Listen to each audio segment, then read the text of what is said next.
Welcome to the Deep Dive. You're here because you want to get smart, fast, on something that matters. And today, we're really digging into some foundational stuff. Yeah, we're exploring principles for, well, a more fulfilling and successful life, drawing heavily on the ideas of Jim Rohn. These are concepts that, honestly, they've stuck around for generations for a reason. They really have. Ron's work just cuts to the core, doesn't it? About growth, achievement. It feels just as relevant now as ever. Absolutely. Now, you might have caught a quick, welcome to Affordable Tutor just before this. Think of that as us just dipping our toes in. A little hello. Exactly. But now we're diving deep. We're getting into the real substance of Ron's philosophy. And it starts with a pretty fundamental shift in thinking, actually, about the nature of success itself. Right. This is key. Ron's idea that success isn't really something you chase after externally. It's more something you attract based on the person you become. It sounds subtle, but it changes everything. Okay, let's unpack that. The core idea is to have more, we must first become more. It's all cause and effect, fundamentally. If you want different results, you have to cultivate something different inside yourself first. Precisely. And Ron lays out this clear path, It starts with your personal philosophy, your basic beliefs, how you see the world. Okay. That philosophy shapes your attitude. Your attitude then drives your activity, what you actually do. Which leads to your results. And ultimately, those results shape your lifestyle. It's all connected, a chain reaction, really. And this is where it gets practical, right? Because Ron points out, so many of us, we fixate on the results or, the lack of results we're getting. Constantly looking at the effect. Yeah, but we don't often look back down the chain. We don't examine the causes, the philosophy, the actions that led there. It's like trying to fix a wilting plant by just polishing the leaves. Right, instead of looking at the soil, the roots, the sunlight. Exactly. So if you find yourself kind of stuck, not getting where you want to go. Ron would say, don't just double down on chasing the outcome. Look inward. Evaluate those foundational beliefs, that attitude, how it plays out day to day. That's where the real leverage is. Which takes us right into the power of that personal philosophy. It's like the invisible operating system running your life. It really is. It dictates what you value, what you think is important, and that, of course, drives your choices. Can you give an example? Sure. Think about two people. One believes hard work and learning lead to growth. Challenges are, opportunities. Okay. The other person, their philosophy is more about seeking comfort, avoiding difficulty. Right. So they're daily choices. One spends evenings learning a skill, the other maybe just watches TV. Completely different paths stemming from that core philosophy, leading to vastly different lives over time. And Ron's quite clear, isn't he, that it's not mainly about your external circumstances, the hand you're dealt. Not primarily, no. He uses that great sailing analogy. It's not the wind itself that determines where you go. It's the set of the sail. Yeah. How you position yourself, how you respond to the wind. Exactly. Your mindset, how you interpret things, what you do about the conditions you face. Life constantly throws different winds at us, sometimes favorable, sometimes harsh gales. Yeah. The key isn't wishing the wind was different. It's learning how to adjust your sails, adapt your thinking, change your approach when things shift, as they inevitably will. And that really is the core challenge he lays out, isn't it? Yeah. Gaining control over your own thinking, becoming the architect of your inner world, not just reacting to the outer one. Absolutely. So the big question becomes, how do you actually build this powerful personal philosophy? It's not like you're born with it. Right. Ron says it's something you construct, bit by bit. From the knowledge you gather, the experiences you go through, it's a mosaic. And it's not static either. You can't just set it up once and you're done. No, definitely not. He stresses you need to constantly review it, refine it, even be willing to toss out beliefs or conclusions that you realize aren't actually helping you anymore. He gives that example of the underpaid employee, right? Yeah, that's a powerful one. The person who thinks, well, they don't pay me much, so I won't work very hard. Seems logical on the surface. Right? But Ron points out that logic only holds if your goal is to stay underpaid and in that same position. If you want more, that philosophy is actually working against you. It limits you. That really highlights how our own thinking can trap us. So Ron offers ways to actively build a better philosophy. What are they? He breaks it down into three main pathways for learning and growing that philosophy. Okay, what's the first? Learning from your own direct personal experiences. He calls it your university of experience. Life itself teaches you what works and what doesn't. through trial and error, basically. Exactly. And he emphasizes learning from failure. It can be painful, sure, but it's an incredibly potent teacher if you actually analyze it. You have to reflect on it honestly. Yes. Understand the why behind the mistake. Take responsibility for your part and adjust going forward. Don't just blame circumstances or other people, otherwise you just keep repeating the same patterns. Makes sense. What's the second pathway? Learning from an outside voice, getting objective counsel, wisdom from someone else's perspective. Like maybe listening to a deep dive like this one. Potentially, yeah. Or talking to a mentor, a trusted friend, reading a challenging book. The value is getting outside your own head. We all develop blind spots. Someone else, especially someone whose judgment you respect and who cares about you, can often see things you miss. Faulty assumptions, unproductive habits. And it's better to hear it from them than to learn the hard way through, life's consequences. Much better. Rohn really pushes seeking out that kind of wise counsel. It's a sign of strength, not weakness, to admit you don't have all the answers. Okay, so personal experience, outside voices. What's the third way? Learning from other people's experiences, both their failures and their successes. Let's start with failure. How do we learn from someone else's mistakes? By studying them. Rohn believed we should be diligent students of failure. See what went wrong for others in similar situations and actively try to avoid those pitfalls. Like learning from history so you don't repeat it. Precisely. Ignoring those lessons just sets you up for your own cycle of trial and error, which can be costly and, frankly, disastrous sometimes. And the flip side, learning from success. Yes, study what works. Look at the habits, the language, the disciplines of people who have achieved what you want to achieve. Find role models. Exactly. Rohn talks about the wisdom packed into things like, quote, books, concentrated insights from successful people. He really encourages identifying people you admire and respect and consciously patterning some of your behavior after theirs. So it's about deliberately choosing your influences. Very deliberately. He argues that shaping your life is a major project, and it helps to have a blueprint. You can find parts of that blueprint by observing those who are already getting the results you want. Because we're all influenced by people around us anyway, whether we realize it or not. Right. So you might as well be intentional about who those influences are. Choose positive, inspiring ones rather than just letting negative or uninspired ones shape you by default. Building on that idea of influence, Rohn also talks about becoming a better observer, right? Paying attention to the world around you. Yes, becoming a keen observer, watching what's happening in your industry, your community, even globally. He believes significant opportunities are often hidden in plain sight within seemingly ordinary events. You just need to be alert enough to spot them.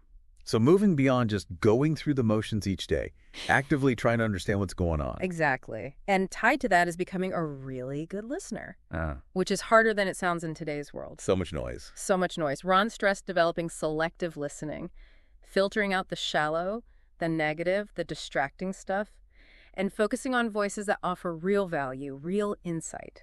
Tuning out the static and amplifying the signal, basically. Hey. He linked good listening to good communication, too, didn't he? Directly. Said it was a cornerstone of leadership. And then there's reading. Ron was incredibly strong on this. You can't miss his emphasis on books. No way. He fundamentally believed that almost everything you need to know for a better, more successful life has already been written down somewhere. Wow. Books offer insights, inspiration, perspective. They let you learn from centuries of human experience and adjust your own sails. He kind of calls you out on it, too, doesn't he? Asking how many books you've actually read recently. He does. He basically says the price of a book is tiny compared to the price of staying ignorant. Neglecting reading is actively choosing to limit your growth. He saw it as absolutely fundamental. Okay, so observe, listen, read. What else for building that philosophy? Keep a personal journal. Writing things down. Yes, he saw it as crucial for capturing your thoughts, observations, ideas, experiences, the conclusions you draw. The act of writing forces clarity. It helps you process things, improves your communication, and creates a record. You can look back, see your progress, learn from mistakes. He felt it combats the tendency to just passively consume information without really integrating it. So once you've started building this stronger philosophy through experience, counsel, learning from others, observing, listening, reading, journaling, how does that impact daily life? Decisions, specifically. Well, that philosophy becomes the filter through which you evaluate everything. New ideas, opportunities, you subconsciously weigh them against your core beliefs and values. And if the philosophy is shaky, then your decisions might be too. You might end up spending time and energy on things that don't really matter, things that actually move you away from your real goals, minor stuff. so it's about being mentally prepared for choices before they arrive. Exactly. Rohn lays out that sequence. Your thinking shapes your beliefs. Beliefs drive choices. Choices define who you become, and who you become determines what you attract. It's a powerful chain. Which brings us to his formulas for failure and success, which sound daunting, but he makes them seem quite simple. Deceptively simple, perhaps. The formula for failure, he says, usually isn't one big disaster. Right? It's the slow, steady accumulation of small, poor choices. Faulty thinking repeated day after day, things that seem like they don't matter in the moment. Like not reading that book or choosing the junk food again. Exactly. Those little things. Because the negative consequences aren't immediate or dramatic, it's easy to just drift. You don't realize the cumulative damage until much later. That's what makes it so insidious. Okay, so that's the subtle path to failure. What about success? The formula for success, Rohn argues, is just as simple, but in a positive way.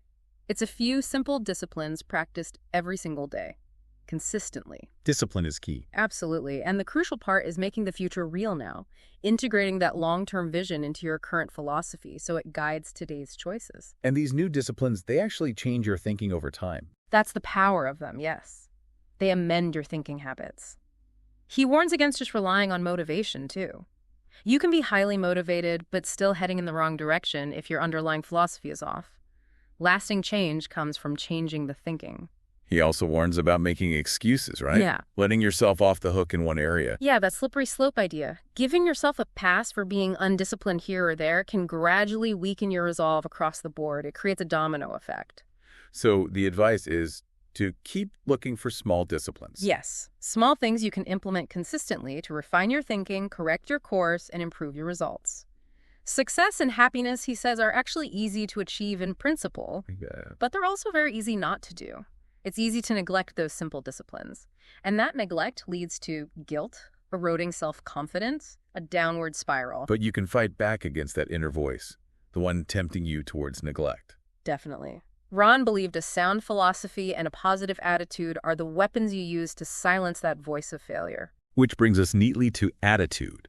How important is that in Rohn's view? Oh, absolutely critical. Essential for both success and happiness. It colors your entire experience of life. And he suggests we need to examine what might be dragging our attitude down. Yeah, do a thorough checkup, starting with how you view your past. Okay, the past. How should we handle that? Use it as a school, not a club to beat yourself with. Learn the lessons, extract the wisdom from your mistakes and experiences. Don't let it define you or hold you back. Exactly. Your past experiences should serve you, guide you, not enslave you. It all depends on how you frame it. And the present. The present is where everything begins anew. It's the starting point for a better future. It's your chance, right now, to apply the lessons learned from the past wisely. Your effort today determines your reward tomorrow. So be present, use the past wisely, and then look to the future. Yes, designing a better future. Rohn talked about the emotional magic of setting clear goals. Having a compelling vision pulls you forward. It gives you motivation. Motivation, yes, but also clarity. It inspires you to adopt the necessary disciplines, to refine your philosophy. But it takes real commitment, he stressed. Sincere effort and perseverance, not just wishful thinking. You can't just drift into a great future. No. It requires intention, focus, sustained effort. Which leads to another key point. Which is? You can't do it entirely alone. The need for others. Yes. Rohn emphasized that we need cooperation. We need inspiration from others. We're interconnected in communities, businesses, families. And it starts with self-worth. Absolutely. Believing in your own value, understanding your uniqueness, that's the foundation for connecting positively with others and making progress. Which ties into his ideas about associations, the people we spend time with. Profoundly. He believed the people you associate with have a massive impact on what you know, how you feel, who you become. He gave us 3 really critical questions to ask ourselves about our associations. Okay, what's the first one? Who am I around? Take a hard look. What's their reputation? What have they accomplished? What do they know?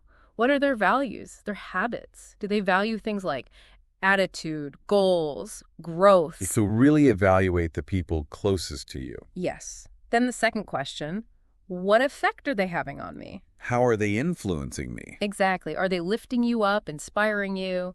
Or are they planting seeds of doubt, encouraging complacency, maybe pulling you down? How are they affecting your thinking, your reading, your actions, the person you're becoming? That requires some real honesty. It does, and leads to the third question, is that effect acceptable? And if it's not? Then you need to make a change. Rohn was clear, sometimes you have to consciously disassociate or at least limit your exposure to negative influences, even if it's difficult, maybe relationships you've had for a long time. Because those negative nudges add up. They do. Subtly, over time, they can steer you way off course. He talked about the value of limited association, too. Maybe you can't cut someone off entirely, but you can control how much time and energy you give that relationship. Minimize the negative impact. He also mentioned the 80-20 rule here, didn't he? He did, applying the Pareto principle, suggesting that maybe 80% of the people you hang around with only contribute 20% of the positive results in your life. And they might be taking up 80% of your time. Exactly. So his advice was to consciously shift more of your time and energy towards that 20% of relationships that yield 80% of the positive influence and results. Prioritize the high-value connections. Right. And actively seek expanded association. Find people who educate you, encourage you, inspire you, people of high value. He even mentioned things like audio programs back then, readily available sources of positive influence you could listen to repeatedly. But seeking them out starts with your own attitude. Okay, so we've got philosophy, attitude, the influence of others. But none of that matters without action, activity. That's the catalyst. Rohn used the parable of the talents here. Rewards don't come from just having potential or resources. They come from what you do with them. Knowledge and good feelings aren't enough. Not even close. They're potential energy. Activity is what turns potential into achievement. You can have the best philosophy, the greatest attitude, but if you don't act, you'll probably just have great excuses. He argued that a lack of activity creates a void. Right. Yeah, a vacuum where negativity and failure can creep in. He famously said something like, "Evil flourishes when good people do nothing." Imagine the impact if everyone actually gave 100% to what they could do. It requires harnessing that vision for the future we talked about. And converting it. Yeah. Converting dreams into plans and plans into daily action. Your intent has to eventually equal your activity level. He also said enterprise is better than ease. Yes. He believed that choosing to do less than, you're capable of chips away at your self-confidence. Whereas purposeful action builds self-worth. It's also about finding the right balance of work and rest. Too much rest leads to mediocrity. And starting with honesty, confronting reality. Crucial. Stop blaming things outside yourself. Own your choices. That's the start of positive change. Yeah. And make sure it's intelligent activity, not just being busy. Purposeful, strategic effort. Which means planning. Activity must be planned. Design your future. Set clear goals, short-term, long-range. Write them down. Have that magnificent obsession, that driving force. Keep the plan simple, though. Yeah, simple and personal. Avoid overcomplicating things. Make it your plan. And the final piece for activity. It must be disciplined. Discipline is the glue that holds the plan together when distractions or old habits try to pull you off course. Guard against getting careless, especially after some initial success. That gap between what people can do and what they will do. It's huge. Rohn suggested starting small. Address those little "I should have," the things you know you ought to do but put off. Ticking those off builds momentum. And soaring self-worth, as he put it. Each small act of discipline is a rung on the ladder out of failure. Master the small disciplines, and you build the capacity for major accomplishments. So philosophy, attitude, activity all lead to results.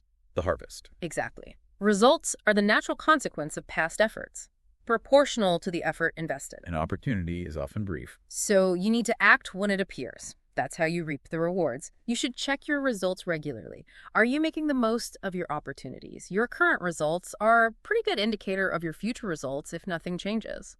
How did Rohn suggest we measure results? 2 ways. Primarily 2 ways. First, what you have, your tangible assets, material progress. That's one measure. Okay. But second, and maybe more importantly, what you have become. Your character, integrity, skills, happiness, the respect you command, your personal growth. And the two are linked. Absolutely. He believed you attract what you have by the person you have become. So the primary focus shouldn't be chasing the stuff. It should be working on yourself, becoming more. Work harder on yourself than you do on your job, was one of his famous lines. That's the one. Become a better person, and better results tend to follow. Grow personally, then advance materially, and keep acquiring new skills. Combine knowledge with practical ability. And check those results often. Don't wait years. No, check frequently, especially for long-range goals. It's just responsible thinking. See if you need to adjust your sails. Remember, stuff happens to everyone. The difference is how you respond. Results respond to effort, not need. Neglect just makes future challenges bigger. Confidence plays a big role here, too. Huge. Doing less than you can erodes confidence. It starts that negative cycle. But change can start with attitude, leading to action, which rebuilds confidence. Even small steps matter. The freedom to choose can be a curse if you choose to do less than your best. Strive for your potential. Results are the ultimate measure of progress. Which finally brings us to lifestyle, the outward expression of everything else. Right. Lifestyle reflects the whole package. Philosophy, attitude, activity, results. You challenge the idea that being unhappy is just because you don't have money, right? Yeah, he flipped it. Often, happiness and a positive attitude are part of the cause of wealth and success, which are the effect. Your lifestyle reflects your inner world, your values. If you want to change it, change how you think and feel. You don't have to wait until you make it to enjoy life. Not at all. You can experience joy and reward now. Lifestyle isn't just about how much you have, but the art of living well. Doing ordinary things with extraordinary thought and care. Sophistication, he called it. Like his example of tipping well in advance. It communicates who you are. Constantly. He advised learning to be happy with what you have while you strive for what you want. Find joy in life, relationships, experiences, not just possessions. And crucially, wherever you are, be there. Don't live mentally in the past or future. Be present. And emotion is the starting point. All progress begins with emotion. So adopt the emotions of the kind of person living the life you aspire to. Feel it first. Okay, we've covered the core pillars: philosophy, attitude, activity, results, lifestyle. But Rohn added one more crucial element as we wrap up. Yes. The final piece, the glue that holds it all together and makes it actually happen. A sense of urgency. Urgency. Why is that so important? Because ultimate success depends on knowing what to do, feeling the right way about it, and actually doing it promptly. Urgency connects understanding to action. He talked about the danger of the comfort zone. Yeah, how easy it is to get comfortable, become oblivious to the clock ticking, and just squander the present. Time waits for no one. It demands urgency. That 2-minute warning analogy. Right, the intensity that kicks in when the game is almost over. He asks, why wait for that kind of pressure in life? Cultivate that intensity now. See the future consequences of an action before they happen, like the boat drifting towards Niagara Falls. Exactly. Anticipate where your current drift is taking you. Don't let neglect or too much entertainment or small errors slowly pull you towards a bad outcome without realizing it. Time is precious. Life isn't a practice run. It's the real deal. Act with intensity now. Identify your current opportunity and seize it. Develop a new discipline, adopt a new attitude, but do it with urgency. So the final result really comes down to consistently choosing the right path. Daily disciplines over repeated errors. That's the essence of it. Dedicating yourself with urgency to those simple, positive disciplines across philosophy, attitude, activity, results, and lifestyle. So wrapping this all up, it's about seeing how these pieces fit together. The philosophy is the foundation. Shaping the attitude. Driving the activity. Leading to results. Defining the lifestyle. And all of it powered by urgency. It's a complete system. It really is. And the powerful message is that creating that better future, that lasting change, it's within your reach. It comes down to applying these principles consistently. Which leaves us with a final thought for you, the listener. Thinking about that boat drifting towards the falls. What's one small, concrete action you could take, maybe even today, fueled by a new sense of urgency, to start actively steering towards the future you really want?